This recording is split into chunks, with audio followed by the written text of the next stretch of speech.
Hello guys, welcome back to the channel. As per usual, I shall get to it. So this page I'm actually really happy with. I thought this was going to be a more difficult one to capture, but once I got into it, it was actually really quick and really easy.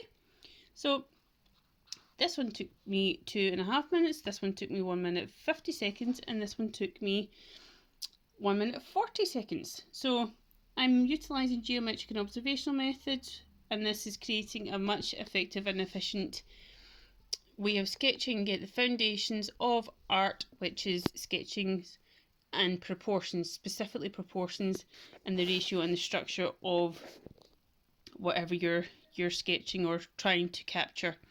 So in combining with these, I then apply good speed, creating a feedback loop, and this is where you get the information, the really important information of critiquing the work and where you went wrong, where you went right, what you do next time, and what you would keep doing. Let me know what you think, and I shall see you next time. Bye!